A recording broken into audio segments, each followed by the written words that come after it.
Bafethu namhlanje kuMadlanga Commission bokhona uChief Yolanda Faro. Usuka kwelacala le-TMPD. Nizakhumbula mos into bakuke kwafika uSurgeon Faninkosi apha kuMadlanga Commission.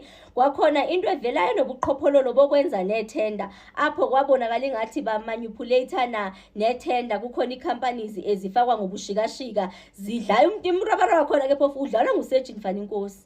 Hayi ke ufika ke ngoku as i-accounting person because nguye uboss wabo bonke pha e-TMPD. I-TMPD ke yithwane Metro Police Department. Andithi thina siziqhelele i-EMPD which is ekuruleni site. I-EMPD ngaba bangapha ekuruleni. So yena usuka kwelacala laseTshwane. iTshwane ngapha ngasePitori. Hayi ke uyafika namhlanje xa kafika ziyambuza i-commissioners into ba uprefera into ba xa sirefera kuwesithini. Hayi bafethu uvakale sithi ningathi commissioner akaphelela ngapho.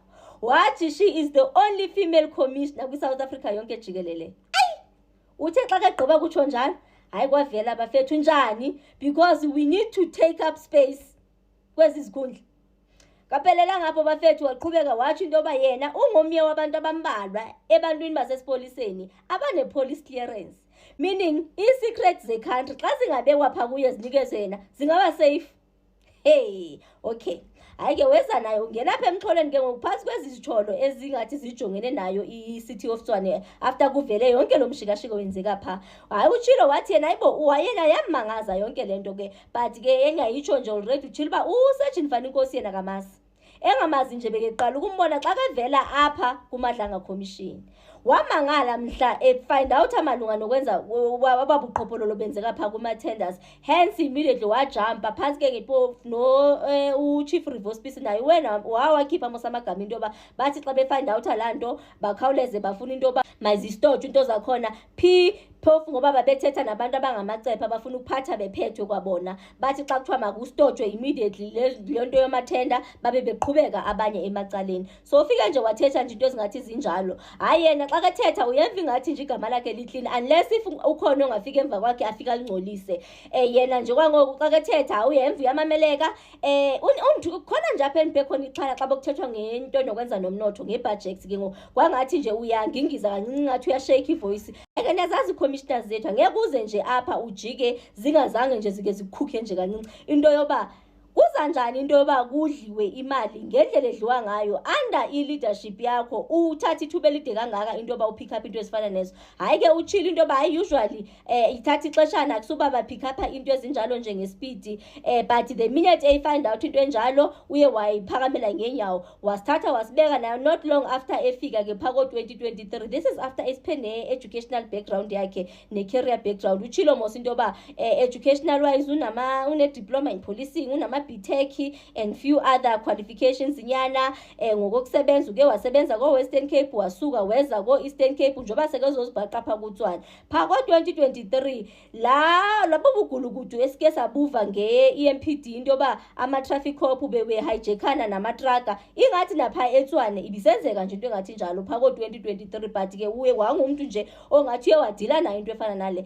Hayi ke wayitsho nje yonke lonto leyo wathetha nangendlela ingathi hey ingumqansi indaba yoba akufumaneke into nokwenza na ukuthi abantu bavethwe emapoliseni okanye ama-clearance. So ngathi nje nyoba in terms of ama-recommendation silindele into yoba makuziwe nelinye icebo elizakwenza at least into yoba kube lula because uba niyakhumbula mos no-General Dladla Mkhwanazi uke wayithetha into nokwenza ne-police clearance into yoba yonke into wayenza wayipasa yonke but because nje of bavele babe nama-personal vendetta athile kuye bavale sekumele into yoba abantu bafumana ama-police clearance wabo but in terms of i-vetting baninzi abantu abasesipoliseni abangavethwanga zizinto kumele into yoba zibe ziyajongwa ezo. Talking about into yoba xa ndikhunjuzwa kukumenshini igama likaGeneral Dladla Mkhwanazi naye ke ungomnye wabantu othi uthe apho beyimela khona ngenyawo le izinto ezibubugulukudu bamathenda.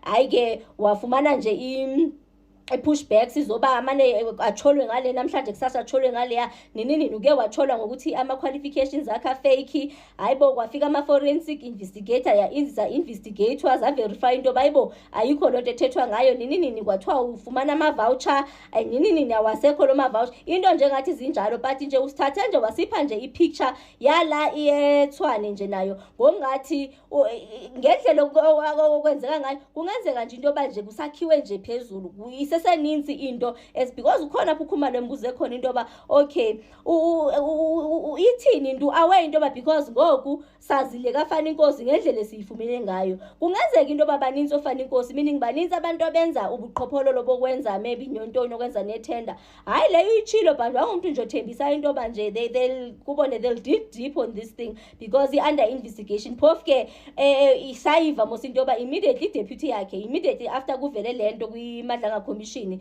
wasuspendwa ndithetha uMashi ke mna uDlamini which is i-deputy yakhe ngqo.